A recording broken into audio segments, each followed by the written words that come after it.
Hi guys, today I'm going to tell you how to make Swiss Meringue Buttercream. In order to make that you need 5 egg whites, 1 and 1 cups of sugar, some vanilla extract and 1 pound of butter. The first step is to mix in the sugar and the egg whites to get in. Mix them together.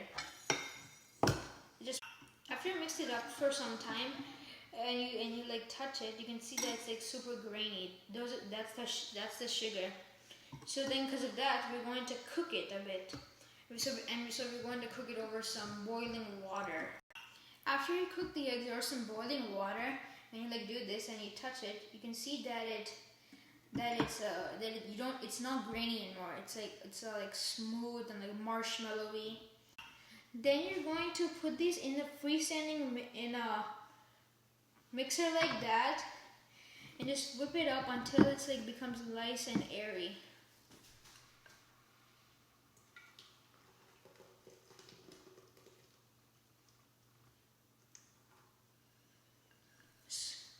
And put it on medium speed for a few minutes. So after you whipped it up enough, it will be like this. It's like super duper glossy and like hard a bit, and like you see that hard. It's like the peaks are hard. Like see, yeah. And then when it's at this point, we're going to add in the butter. After the meringue has been whipped up, it's time to add in the butter. So you're going to add in 1 pound of the butter. You're going to add in like little by little, because you don't want to overwhelm the meringue with fat. So I am almost done with putting in all the butter. I just have one more stick to go, and I want to tell you guys that if you add less butter in, it won't be good. Like see now, but now I just added in 3 sticks, and as you see, it's like so. It's super droopy and it has no structure. But if you add in the other 2 sticks, it'll become more like it'll have a structure. After you added in all the butter, you can see that it's got this nice structure. It's like so hard.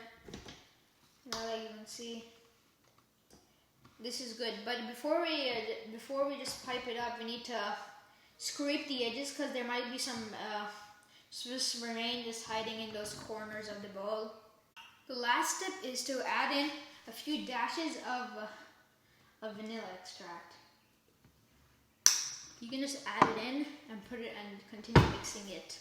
After you scrape the edges and put it on mix and continue mixing it, it's ready to like pipe and do anything, because it's like so like stiff. And it's like even if you pipe a shape, it'll stay in that position.